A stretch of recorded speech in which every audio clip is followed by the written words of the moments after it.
Welcome to this episode of Float Activity. Today I have Katy Chen Mazzara. She is a certified trauma-informed financial coach and graduate of UC Berkeley's personal financial planning program. As a former journalist, TV producer, and award-winning documentary filmmaker, Katy understands the balance between dreaming and doing. She helps creative freedom seekers make more, worry less, and achieve true financial freedom so they can create the life of their dreams. I can't wait to get started, and I will see you on the other side. Welcome to Float Activity, a place to inspire and empower beings to embrace self-love and self-development for an achievable balance of productivity. I share different ways to come back to your intuition through spirituality, self-care, human design, cycle planning, wellness, and everything in between. Thank you so much for joining me this week. If this is your first time, welcome. And if you've been here with me before, thank you so much for coming back. I'm so excited to join you in this journey as we learn together. Hi, Katy. Welcome to the show. Hi, Kara. It's good to be here. So happy to have you here and dive in all things money, manifestation, and everything that goes into it. I love it. The first question I love to dive into because I feel like it's important for everyone to have. I'd love to know your favorite self-care practices that are non-negotiable in your life. Yeah, I love this question because I think it's so important that we all have self-care practices, and mine are meditation, moving my body, and not surprisingly, since I'm a financial coach, is to actually look at your finances and make sure you know what's going on with that. I love that. I feel like, it's one of those big questions, just blocks that people have as they put the blinders up. They spend and they don't really look into it. So I do feel like that's a big part of, having a good, healthy relationship with money. I think sometimes people refer to it as a relationship as you would with a person and having that. And I would love to know your take on that. Yeah, I absolutely agree with that. I think that our relationship with money says so much about everything else because I actually believe your emotional life is connected to your financial life. When your emotional life is sort of up and down all the time, then you're going to see that reflected in your finances. And then whenever your emotional life feels very steady and even and in a good place and you feel at peace with it, then that's also going to reflect in your financial life. Yeah, that makes so much sense. And I feel like there's the buzzword manifestation and how it can play into our financial goals. And I would just love to know your take on that. Yeah. Manifestation sounds like this woo-woo word, right? And it's all, is it really true? Does it really happen? And I actually believe it is true. I believe it in the same way that there's law of gravity. I think that the law of attraction is such an important and real law. And I do believe that what we focus on, that's what gets greater and greater, right? And so it's important that we're actually creating our reality from a place of where our beliefs are, because we are constantly creating our reality based on our beliefs. And, when we believe in something really strongly, that's all we kind of see around us, right? We keep getting that same message over and over again. It's kind of like when you buy a new car, you start to see that same car like everywhere, right? And it's the same thing as, when we are looking to manifest something, we're really looking at what is it that you believe in? And if you really want something and it kind of doesn't go along with your beliefs, like let's say you really want to make money with your dream career as an artist, for example, right? However, if there's something inside of you that doesn't truly believe that can happen, right? Like then you have to shift your belief system in order to get into that vibration, right? And the energy to actually get it. And, a lot of times when people talk about money, they talk about it as energy. I really believe it as this exchange of energy, right? Like you have something I want and I'm going to give you this currency, whatever it is, a credit card or cash or any of those things in order to get that thing, right? We have to really be clear and exchange our own energy and make sure our energy is in that vibration in order to actually bring in the money. Yeah, that makes so much sense. There was a time in my life where it felt really hard and I was swimming upstream and I was focusing all the things that were happening to me. And I felt like that was manifesting into more difficulty, more hardship. And when I started to see things differently and that maybe they were happening for me and what's the lesson and how I can kind of evolve from that, I found like the things that I truly desired kind of changed, that opened up. And when I was able to focus on those desires and how they made me feel, that's when I started to really catapult into this different life that I ultimately created. And I think a lot of times people think manifestation, like it's only, like you only visualize the good things, and it's like bad things can manifest in your life too. It's just, again, where are you focusing and that energy that you're bringing and you're attaching to it. Absolutely. Yep, absolutely. That is exactly it. And then, when I say you're creating your reality, it doesn't mean that like if something bad happens to you that you created it, right? Like it's not you creating like cancer, for example, or any of those kinds of things, right? It's just in terms of your daily reality, right? Like what you really believe in and what you're focused on, that's what you're going to keep seeing over and over again. Yeah, definitely. I do feel like if there's difficulty that keeps repeating itself, it's like you probably haven't learned the lesson yet, at least from my own perspective. Last few months, I was seeing the repeating lessons, and what's the definition of insanity? It's doing the same thing over and over again and expecting a different result. So maybe it's time to kind of say, okay, well, let's look at this a little differently and think about money and wealth in a different mindset and light, and kind of take away that stressful part of it. I feel better when I kind of give a gratitude of space when I budget versus being like, oh my gosh, here's all the bills I have to pay for them. And it's just, I feel like the energy that I bring to that kind of changes my mindset with money, and it feels easier.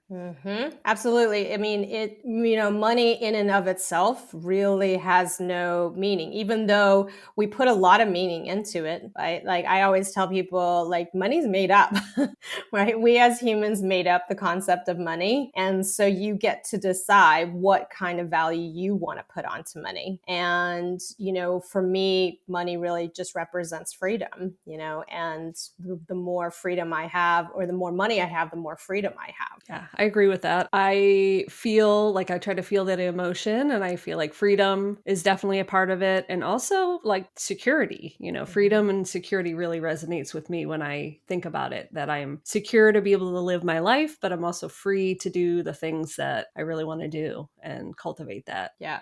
Exactly. I would love to know your take on what true wealth really means. When we talk about security and freedom and those kinds of things, I do believe that it is that freedom of choice, being able to have the independence and freedom that you want. It's one of the reasons why I do what I do. I've known 3 women in my life who stayed in abusive relationships because they didn't have their own money. They didn't work outside of their home, and they had small children to take care of. And so my mission has always been to empower people to make decisions not based on money. Instead, I really want you to make decisions based on the dreams that you have, the core values that you have, and the dreams that you have for your family and for your children. That is true wealth to me. Yeah, I can really attest to that in a way that when I stopped working, I had to change what wealth meant to me. I had to make a lot of changes in my home to be able to be home with my kids and be able to focus on healing myself. For me, that translated to success, like what was success to me, and that changed completely. And I think once I changed my definition of success to fit my season that I was living in, I could see other people living a version of success that was depleting them. And it's hard to see. It's like once you kind of see how that can be and how you're kind of living on this hamster wheel and putting your energy into something that you're not really getting lit up with, or you're not being able to be the best version of yourself, it opened my eyes, but it also opened my eyes to how other people were living. And it kind of like broke my heart a little bit of how did they define version of success or wealth. And, is there going to be a point in their life that they're going to see that they can change that? No one else version of success or wealth is going to translate the same to each person, because it really depends on your values, your mission, your purpose, all those things. And I'd love to know your take on that. Yeah, absolutely. I mean, this is one of the exercises that I give my clients, and I ask them to define in all of these different areas of their lives, what does true wealth mean, right? Because true wealth is really also about your well-being. So your well-being in the areas of your relationships, your family life, right? Like your work life, your play life, right? Like your fun and play, like what levels and what does that mean to you to have a really fulfilling, rich life in those different areas, and much, much more than about like financially or like a number, right? It's really about how rich do you feel and how much do you feel fulfilled? Because the more fulfilled you actually feel inside of you, the less you actually want to spend on frivolous things and the stuff that really doesn't light you up or doesn't align with your core values. Yeah, that makes so much sense. I mean, and my own personal experience of that redefinition was having to take a step back to say, okay, what's really necessary in our living? What makes me happy? What doesn't? And, as silly as it is, like candles make me really happy. Mm-hmm. And that was something that I had to learn and have patience how to do myself, because I wanted to be able to burn my candles, and having to pay for them regularly when I didn't have that income just wasn't in the cards at that time. And then I found that I actually like making candles. I love that. I love that. Being able to make candles. Are you selling your candles? Nope, they're Oh, just for yeah. me. They're just for me. Nope. I found that, speaking of just like the whole idea of building this career, or this idea of what makes me happy, I guess you can say, is I've leaned into my 10th house in astrology is in Taurus, and that has a lot of sensuality to it, like kind of feeding your senses. And so I was like, why am I depriving myself of those things that I love, like candles? And so I was like, okay, how can I kind of redo that? And so that's just one thing that I didn't realize I was doing. And once I look back at these work rituals that I've implemented, I like lean into where my 10th house lies, which is your MC line or your career line. Oh, yeah. And it's earthly, sensual, all of those things as well. I had to rethink, what do I really want in my career? And so I've used my astrology to kind of touch base. And I am an Aries sun. So trying to find that grounded part with having the fire and the Aries sun has been hard for me. So anytime I'm kind of hustling past the point of it feeling good, I really have to step back and get into that Taurus grounded energy. And it kind of brings me back down into what's really important. So I guess finding those tools that kind of connect you back with yourself. Absolutely. What are some practical tools to help us build the wealth that we desire? I love this question. I mean, I think that so many times when we're very spiritual, we really don't think about the practical as much. And with money, you actually have to think about the practical. You can't just put up a vision board and hope that money's just going to fall into your lap.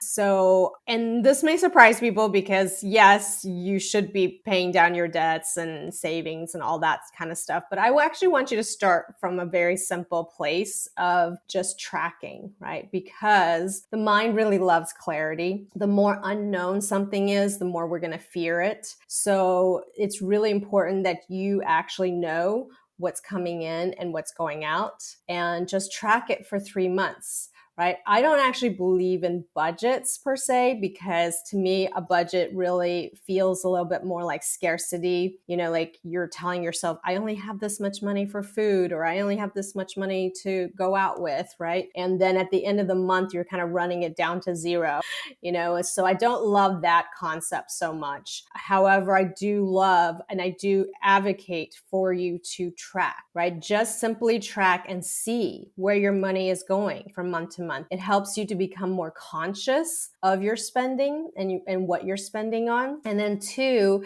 you're going to start to see patterns over time, right? And especially for business owners or for those with inconsistent incomes, knowing those patterns really, really helps. Like for myself, I know every summer, like in my business from like about June to August, those are slower months, right? So then I get to decide what I want to do with that, right? Do I want to do a big launch in April or May and then bring in more revenue then? Or do I want to just take a break, because that's a perfect time for me to maybe go on vacation, right? And this year I did. I went on a 10-year anniversary trip to London and Paris with my husband, and we just had a beautiful time and just decided not to even think about, the business and actively bringing money in for those months because we've already known what the patterns are. Yeah, that redirection is a great thing. Is like, instead of sitting back going, oh my gosh,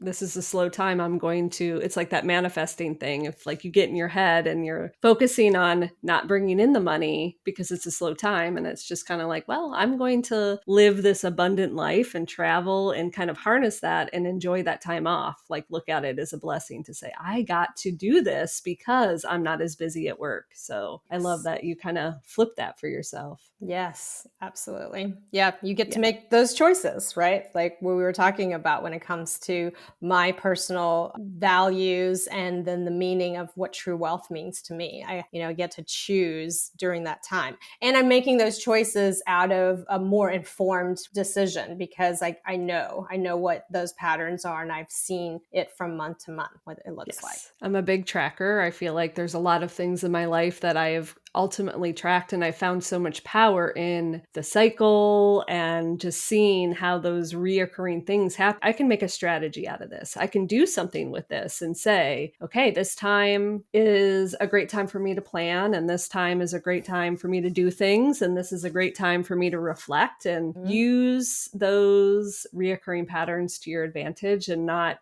be bogged down by them. I find that empowering for sure. Yeah, as women, I mean, we track our cycles, right? And so it's a very similar process.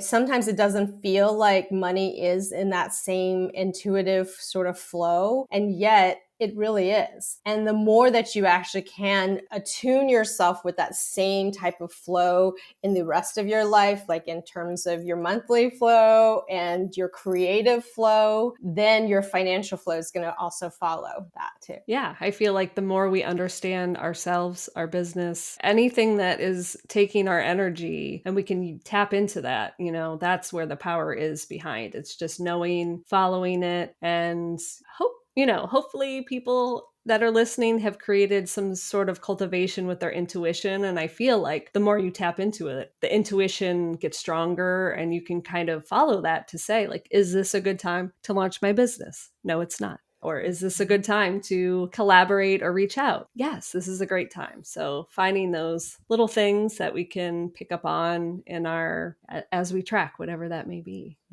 Beautiful. I would love to touch on how I budget. And I know you said you're not a big budget person. And I get that. I can definitely get that. I use a program called YNAB, Why You Need a Budget. Yes. And it has a lot of that concept of, and this is what I did when I first started working when I was 14. I had like little envelopes of like, I want to go shopping. This is what this envelope's for. I want to do this. This is what this envelope's for. But the great thing about this is you have the ability and to say like, oh, you know what? Like, I want to spend more money on food. I'm just going to move it from one category to the next versus I've heard some people using multiple accounts. And that's how I first started out. And that felt a little overwhelming to me, and switching it more to a program that kind of lets you plan what feels good to you in a way that you're holding yourself accountable for what you're spending in each category, but you have the ability to change it. Is that a way of budgeting that you would be okay with? Or do you have any input on how you can be accountable for your money, but without being strict on the budgeting, if that makes sense? That makes total sense. And for my clients who actually like sort of that budgeting idea, YNAB is the one that they always go to, right? Like that's the one that I know that most people really love. And I do like that they have that flexibility in there and that you can actually move things around, right?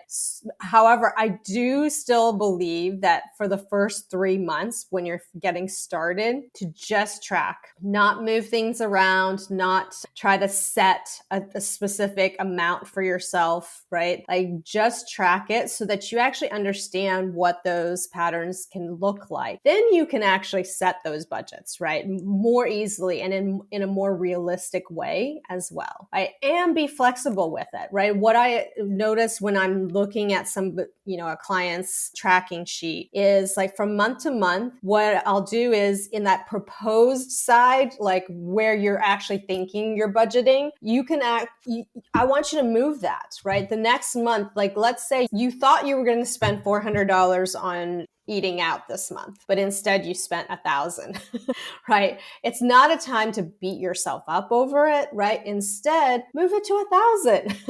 Change that proposed side to 1,000 and then see what happens in this next month, right? And then if you're going up to that 1,000, great. Then you know you're in that right range rather than kind of unrealistically setting that goal for yourself and then not making it every single month and then kind of feeling bad about it, right? Because the key is not to feel bad or guilty about what you're doing. It's just to get more aware. And the reason I also want you to do this kind of tracking and looking at it is that when you become more conscious of it, you start to make those decisions automatically, right? It changes your habits automatically. Like so many times I'll be working with someone and they'll say, "Oh gosh, I've actually paid off all my debts now, but I didn't feel like I was sacrificing anything." And that's because you're not beating yourself up. You're not saying, "I spent way too much on food this month and I didn't even put that much into my, credit card debts," right? It's not about that. It's really about shifting the way you're doing things in a way that aligns, right? Really aligns with your values and really aligns with the things that are fulfilling for you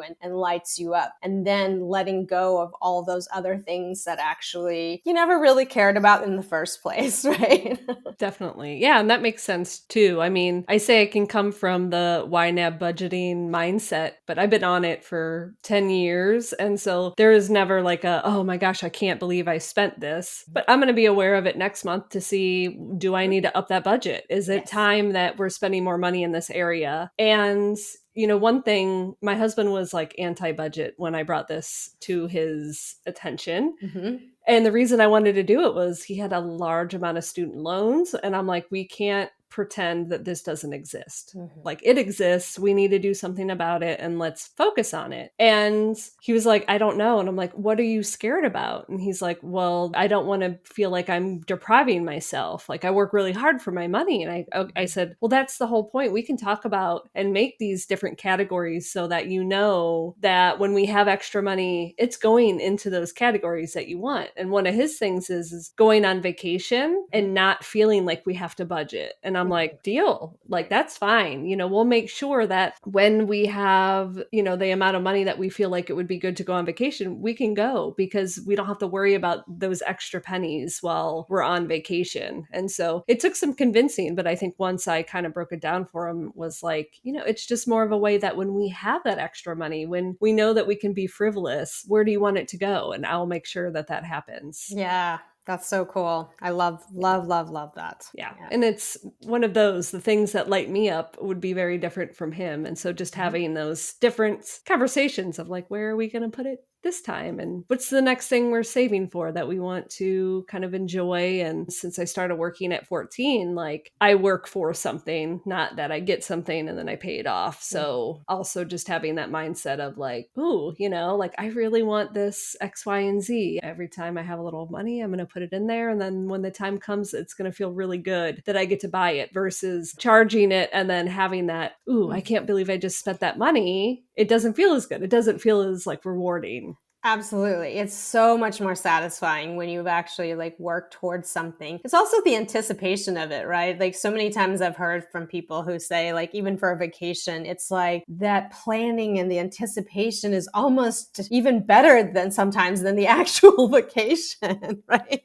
And so this is that same thing. I think like when we actively are excited about something and work towards it, then actually getting it makes you feel like, oh, I did this, and it feels more valuable to you. It does. And I feel like anytime I make an impulsive purchase, there is always guilt attached to it. And so I just know how I am, that I will appreciate something when I actively work towards it in a way that feels good versus being like, oof, I should not have my credit card saved on my phone. You know? I know, right? Yes. I mean, it makes it so easy, but it also can be a little dangerous. Yes.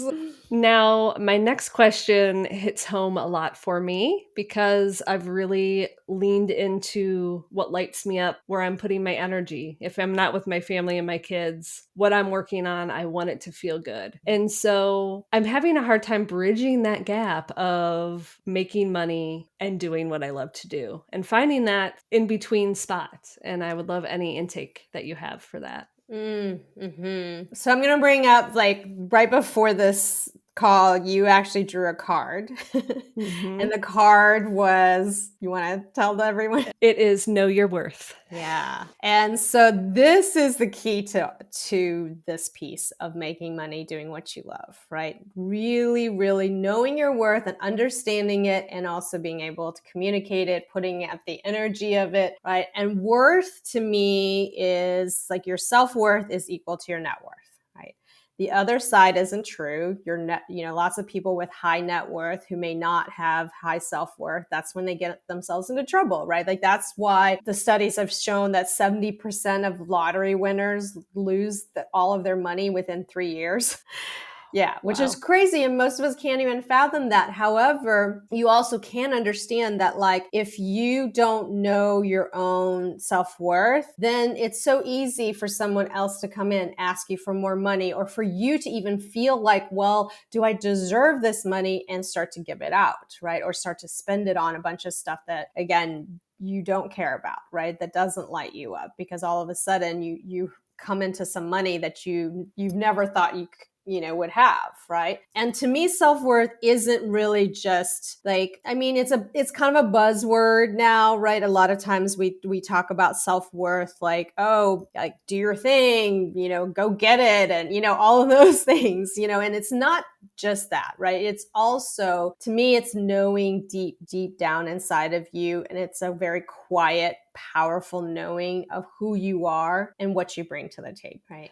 Yeah, that's really powerful. And I had a conversation exactly that yesterday. But to really kind of step into who I am today, I really had to build up my self-confidence and really do the affirmations in the mirror and just really love myself. And I've done a great job with that. But on the other hand, when I was a hairstylist, because I was a hairstylist for 19 years, someone asked me this yesterday, did you do hair for free? And I was like, well, sometimes family, but other than that, no. I had very firm boundaries of like, I've worked hard for this. I don't ask you to do your job for free. If you're a friend, whoever you are, this is where I work. You may come see me. I don't do hair on the side anymore. She goes, yeah. And she's like, what are you doing now? And I'm like, I am doing a lot of trades. And she's like, so why can't you just flip that around? If someone really wants what you're offering and you want what they're offering, then turn it into a, like, not just energetic, but with money too. And you're blocking yourself from the money is because you are freely giving your energy to people that haven't ultimately paid you for it. And that's your block. And I had another situation like 6 months ago have you heard of Gabby Bernstein? Yes. She gifted me one of her courses and she was ultimately like, I'm giving you this course because of the Know Your Worth module part of it. And I was like, I know my worth, but it keeps coming up and it must be a wound that I am just hiding behind that I'm going to have to dive into. So I will definitely put that at the top of my list of, I feel worthy in my own body and my skin, but I'm in this new venture. I haven't stepped into feeling worthy of bringing my gifts. And that's where my block is. That is what I was going to say. It's not about like knowing your worth in your body, because I do see that. I see that you know who you are in the roles that you are in, like as a mother, as a wife, as, this beautiful human being, really, like I do see that. And when you were talking about the hairstylist career versus what you're doing now, right? With the hairstylist career, you were so clear. There was an identity there. So you did know who you are. And then you also knew that piece of what you brought to the table, right? So that's why it was so easy for you to never say, nope, I'm not doing this for free, right? Well, are you kidding me? In this new role of what you're doing, you're not as clear about the second part yet. You're not as clear about what it is that you bring to the table, right? And that's why I think that it's so easy for you to go, oh, there must be more I can learn. And so let's do exchanges. Let's do these kinds of things that feel like I'm getting there, right? Yeah. And instead it's like, okay, how can you own what you're doing now, right? Really own that and really understand what it is that you do and that how you do it in such a unique way, right? That you bring that to the table. And so then it feels like, yeah, I can't not charge for this, right? And it will feel in the same way as the hairstylist, as when you were a hairstylist. And then the other piece of this is what you were saying with the block, right? Because sometimes we also may be blocking ourselves with our beliefs, like what we talked about in the very, very beginning, right? Our belief system sometimes feels like in society in general, for example, right? Like things that feel a little bit more transactional, like getting your hair cut. People would never, ever think, oh, I'm going to get my hair cut for free. So then you would never feel like I'm going to give it to you for free, right? Whereas some things that may feel a little bit more softer or artistic or creative or, those kinds of things feels like they are not as valued in the same way. Right. And then you may start to feel like, yeah, I don't know what to charge. I don't know how to do this. Right. And so that is our belief system, right, at work. And that is what a money block essentially is, right? A money block is when you've actually cultivated a belief from either your parents or, family members or from society. And then all of a sudden that's what you believe in, right? Like deep down inside, even if on the outside and consciously you're like, nope, I don't believe in that. But deep down inside, something got inside of you that said, yes, I do believe in that. Yeah, I feel like you just called me out. Yes, it has been said to me that people might not believe what I have to say because I don't have a college degree in it. And so that has been kind of a wound I've been healing and working on, and just kind of in the back of my mind saying like, I'll show you, just watch. And you don't get a college degree to do hair. You do have to get a license and go to school and study for it. But, it's hard when certain people have their beliefs of you have to have a college degree to, i.e., be successful. And I don't personally believe that, because I have relied on so many people in my life that don't have a college degree, and they have helped me tremendously, more than someone that went to medical school or someone that went to school for 10 plus years. And so if I don't feel like someone that I can count on needs to have a college degree, I don't need one either. And so that does make a lot of sense. And it is something that I know and feel, and I am trying to kind of work through it and not let someone else's judgment, it's a reflection of themselves, come onto me, because I don't need that, Right. So. And not allowing someone's judgment come onto you is easier said than done, right? Because you can say that, and yes, consciously you totally believe that, you can be very successful. Lots of people in this world are super successful without a college degree. In fact, some of our billionaires, like, the Bill Gates of the world, right? All of those people didn't even finish college, right? They dropped out. And even creative types, right? Like, I don't know if Scorsese dropped out, but I feel like one of those directors actually dropped out of film school and just kept going with their careers, and they're super successful. However, if deep down inside of you, it still makes you feel a little bit uncomfortable, then you want to work with that, right?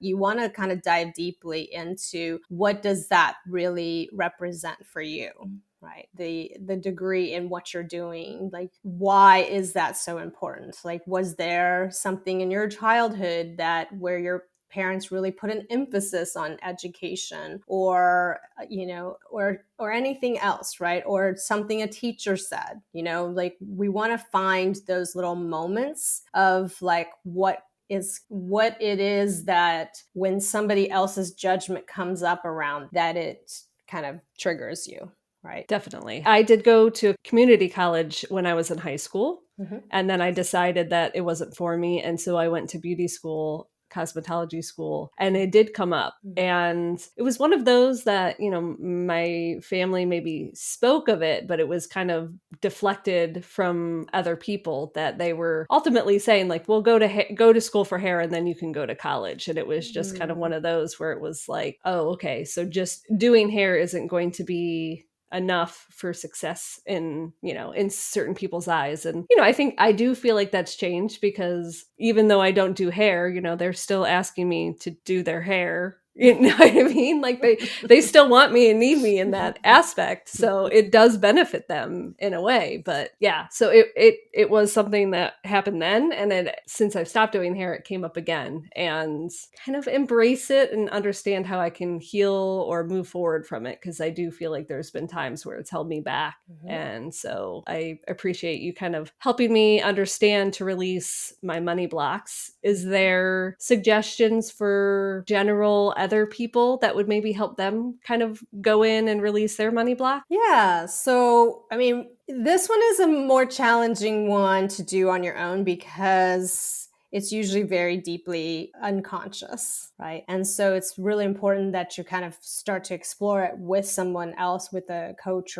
or others, because, I mean, yes, you can. I mean, you can start with like looking at your childhood and really like understanding, just ask yourself, right? Have there been moments in your childhood, right? When I'm saying childhood, it is all the way up to like 23, because we really don't form the same kind of things in our brains until about 23, right? Probably even a little bit older than that. And so taking a look at that and seeing where there have been moments in your life where those kinds of things have come up and patterns, and you can say, oh yeah, like that's where that started for me, right? For example, for myself, one of my early money blocks was actually seeing my grandmother. My grandmother on my dad's side was a woman who really held on to her money super tightly. And she would say things like, when I die, I'm going to get buried with my money. I'm going to take the money out in cash and be buried with it. No one's getting my money. And she always thought people wanted to go after her money. And there was one day in particular when I was probably about 8 or 9 where she came to visit and she said, oh, my money's gone. Like she had put it underneath her mattress or something like that. And so we spent the whole day looking for her money and never ever found it. To this day, I have no idea what happened. However, in my little 8, 9-year-old brain, I said to myself, I am never going to be like her. I will not hold on to money so tightly. This is ridiculous. I would rather spend money, time and energy with friends and family and doing things I love. And money is just not an important thing. So for me, I ended up just spending it. I could make it. Every time I made the money, I would just spend it, right? In college, I was taking cabs. I went to school in New York and I was taking cabs everywhere. Like what college student is doing that, right? I was buying rounds of drinks for my friends. I didn't, like as soon as I brought it in, it went out. Not until I really discovered like, okay, this is not the sustainable way of doing things. And where has this come from? And then I realized that was where my money block came from, right? And so now then as an adult, you get to now decide, right? You get to decide, do I want to keep this belief, or do I want to give it back to this person who gave it to me? Or, or if it's really abusive or anything like that, then I want you to just release it, right? Like I want you to be able to say, I'm no longer carrying this with me. Yeah, that makes sense. Definitely. And yeah, it is one of those how many times that we kind of take on other people's traumas per se, that we take it on and we kind of interpret it for ourselves, and then we're attached to it and kind of learning how to heal or detach ourselves from this mindset that we have with that. Yes. And I would love to know at what point that changed for you. You said you were in college, that you were spending it. Like, what was there a defining moment that kind of woke you up into realizing that this is not how you want to live?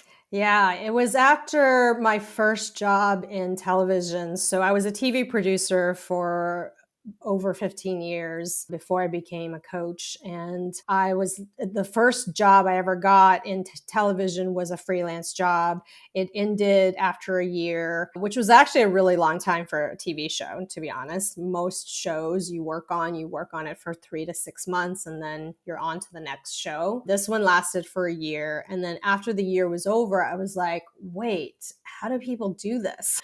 How do people actually keep going? How do you save if you don't know what's coming in, what's going out? Like, I don't understand, right? And so that's when I started to actually read all about finances. I've read like pretty much every book out there, the Rich Dad Poor Dad books, Susie Orman, all of them, right? I started to consume that, and then realized that it's not, yes, you can have all the knowledge from these books, and yet changing your own habits is another thing, right? And changing your own habits, and it starts with those beliefs. And so I had to work with my own coaches to actually get to figure out my own beliefs around that kind of stuff, right? And realize, oh yeah, that's where it came from, because that's the key to the money blocks are there because it is so deeply unconscious and deep down inside of you, right? And that's why it keeps you stuck in that same place, and you keep going in that same cycle. And so once you've actually uncovered where it comes from, then it's much easier to work on it and to look at it and really like tear it apart a little bit, right? Because there's parts of it that it's like, yeah, I certainly do want to keep, right? Like for me, I certainly still want to keep the idea that money isn't everything, and that I want to be able to live a really rich, fulfilling life and with my friends and family and spend time with them, right? However, I can do that and make money and bring in money and save and keep it and invest it and all of those things as well, right? The two things do not have to be totally separate from one another. In fact, like even recently when the Patagonia founder, he's turned his company into a nonprofit, right, to give all the proceeds to land conservation and environmental causes. It's like, that's such a beautiful proof that it's like you can make a lot of money, and it's not about not making money, because the company makes $100 million a year. The company is worth $3 billion a year or total, right? And so you can make money and do the good things and make the world a better place. Yeah. I don't know why this analogy came up, but when you were saying you gotta like kind of tear it apart before you can rebuild it up, it's just like the idea of organizing a closet. Like it's gonna look like a mess, and you're really not gonna know where to kind of pinpoint and start. But having the guidance of a coach or something to kind of help you walk through, like you will be able to put it back together piece by piece, and then open up this beautiful closet that you love to see, versus keeping it shut and ignoring what's behind the doors, you know? Yes, that's a perfect analogy. I love that. Yeah. So yeah, I love that you shared your, experience with it, because we all have to start somewhere, and knowing that it's hard to do by ourselves. And I do feel like we individually have the answers within us, but when we get to a point where there's trauma or other people's beliefs and conditioning, it's really, really overwhelming and hard to kind of think, where can I get that help? Where can I get that support? And kind of walk you through, whether that is someone rebuilding a relationship with money, whether that's understanding how you operate as a person. There's so many support systems to help walk you through. And at any point, I feel like that if anyone anyone feels overwhelmed with it, like that's when you need to find someone to reach out to help walk you through it, because you're not going to get anywhere. You're going to stay in that same pattern, the Yes. same hamster wheel, and not be able to get off of it because, you're like honed in so close. And that when you get a different perspective, that's kind of standing back to say, well, I keep seeing you do this. You might not be aware of it because it's ingrained into you. You don't even realize that you're doing it. Yeah. And especially even if you're just talking to your friends about it or your family members, they know you so well. So they're not going to see things in that same way too, as like a more impartial person who doesn't know you as well. They can actually see in a bigger way that then you're like, oh, because every time I've worked with a coach, there are things that I've discovered that I'm like, oh, that's where that came from. Yeah. And then all of these amazing aha moments happen. And that's when you can put those things together in a different way, right? Like all of a sudden you can see that moment in time of what happened to you. And then you can actually almost reassemble it so that it becomes more whole for you rather than the fragments of whatever you experienced as a child that you may not understand, right? And now as an adult, you get to put it all back together for your child self, for your inner child. And that's a beautiful process because that's the healing. That's exactly what happens when we actually go back and do this healing work. Yeah, definitely. I am a lover of analogies. Like I just pictured like you get that IKEA piece of furniture and like you don't have the instructions. Like how hard is that? Like you would have no idea where to start. And so having that person be able to help walk you through the instructions and say, I have the instructions, I'm going to help walk you through it, and see maybe the little screws that you didn't see over in the corner. They'll help you find those so that you're really building a strong foundation. Yes. Versus something that maybe feels like it will move you forward, but it's, it might collapse in a little bit because you're not getting down to the deep rooted issues of it. Yeah, I love that. Well, I love this chat, and I would love for you to tell the listeners about your offerings and what you have out there for us to learn. Yeah. So yes, I work with clients one-on-one, and I also have a membership called the Financial Freedom for Creatives Club. And but right now I'm actually doing a free masterclass, and we're going to dive more deeply into pretty much all the things that we actually talked about today, which is like kind of the practical and the spiritual steps to actually achieving true financial freedom and that true wealth for yourself. And I have a 6-step method for you to follow. And so if you are interested in the class and the masterclass, you can go to the link. I think you're going to put it into the show notes, right? And of course. Yeah, and I would love for you to join. It's free, and we're going to dive into all of the 6 methods, and then as well as answer any questions that you have. Like if you have any personal questions, or if you want to actually talk about some of your money blocks, come to this class and we can look at it and work through some of this as well. I love that. That's awesome that you're offering something for free to help people kind of get a grasp of where they can start. I think that's going to be wonderful. And I would love to know a little bit about what your membership offers as well. Yeah, the membership is a 12-month membership. And each month we actually go through a training on different subjects, different themes on money. So it's either about self-worth or about savings and debts. We go into practical and spiritual aspects as well. And then we also do a hot seat coaching session at the end of every month. And so that's when you can actually get on the hot seat, and we'll dive deeper into all of those emotional places. And or if things are keeping you stuck, we'll spend some time really uncovering what it is that is your block, looking at it, and also putting it back together, and helping you to release those blocks as well so that you can actually move forward with it. And then we bring in guest experts and stuff too all the time, for this membership. Awesome. It's awesome to have that community around it, because I feel like it's a vulnerable subject. Yeah. And so it's nice to have that community where you can talk to people and there's no judgment, because everybody from, I'm sure, all types of financial backgrounds will come forth with that. Yep. And I've found in my own life that it's, I think, sometimes harder to share that with people versus people you don't, with that vulnerability aspect. Yes, absolutely. And everyone's sort of in the same boat because every member that I have are usually people who are freelance or working for themselves, who don't have like a super consistent income. I mean, I do have members who actually have a regular job and that gives them a paycheck every 2 weeks, but the majority of the members are people who don't have that consistent income. So you're in like in the same space as people who really get you.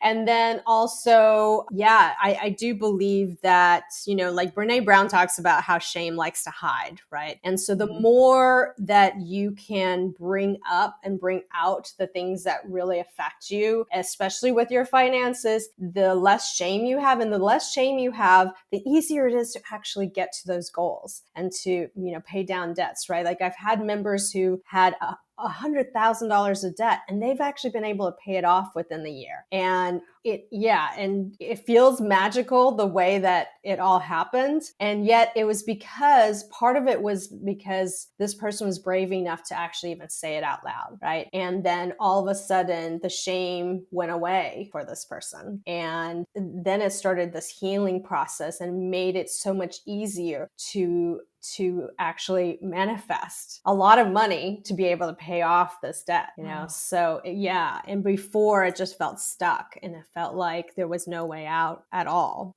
so I know that, yeah, being in a like-minded space with others who are supporting you, rooting you on, and holding you accountable, right? That always helps as well. So it's really, really a cool process, of doing this. Yeah, that sounds so powerful. People are brave enough to kind of step up and lean into it, and give them props for making that step, that jump to do that, because I'm sure it's hard. And like you said, the shame, there's always that shame of like, how did I get myself here? What it snowballs, you know what I mean? I know the word snowball can happen in one way of paying off debt, but it can happen really quick with getting into debt and having that burden, that shackle holding you down from making that step. So kudos to the people that you've helped so far and that membership. And I would love to know just a little bit about your one-on-one sessions. Yeah, what I've discovered is that I always start everyone off with 10 sessions because that's about how many sessions it takes to really get to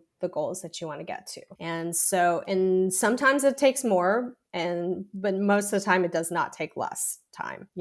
I do sometimes do one-offs, but those are really rare and those are for very specific reasons. Like one of the things that I do is I'm a really good negotiator.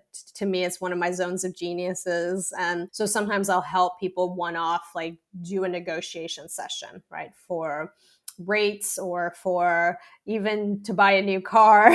Somebody came to me one time to do that, to buy a house, all of these things. And that works well. However, if you want to get to a bigger financial goal and to really feel like you have autonomy and control and really empowering yourself with your finances, then it really does take those 10 sessions to actually do that. And then we do one-on-one sessions. It's 1 hour each.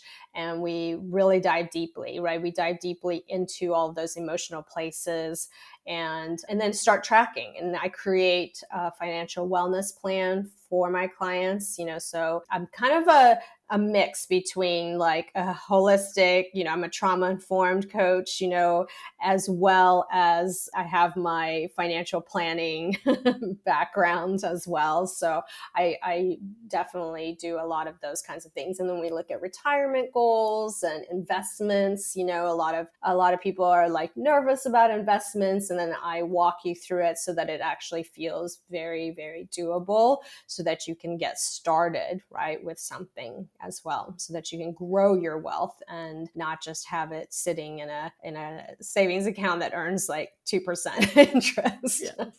Yeah. Yeah, I love how you kind of bridged that gap, because I feel like there's different types of coaches out there, but to be able to bring kind of a little bit of the woo manifesting into it, there is always trauma or something. If you're having a hard time with it, there is some sort of wounds that's holding you back. So being able to kind of dive into that and really help someone release that. And, not only are you helping them grow financially, you're helping them grow energetically. And it's just kind of a coincidence that money is energy and that they are correlated. So 100%. Yeah. So many times I'll hear from people, they're like, and you'll see it on my testimonials page. It's like people say, oh, I got engaged. I lost weight. I, did all of these other things that have really they think it has nothing to do with money. And yet it's all intertwined and connected. it is. Well, I love all that. And I would just love for you to tell guests where they can find you. Yeah, so they can find me at my website at katychenmazzara.com. Or you can go to Instagram, Facebook, all of it, LinkedIn. I'm at also Katy Chen Mazzara. Perfect. I will have everything that we chatted about in the show notes. And this was such a great conversation. Katy, thank you so much for joining me today. Thank you so much, Kara. I loved it. Thank you. We'll chat soon. Thank you so much for joining me this week. If this was your first time, welcome. And if you've joined me for previous episodes, thank you so much for coming back. Before you go, I would love if you could share my podcast with a friend. Those few seconds make a big impact on my podcast, and I would be grateful for the support. I absolutely loved this interview with Katy. We all could use support in building a healthy relationship with money. Make sure you check out her free masterclass, The Financial Freedom Formula, on either December 6th, 8th, or 10th. If you want to find out how to connect with her, check the show notes and all the links mentioned. And the episode will be at karadempsey.com/38. Thank you so much for being here, and we will chat soon.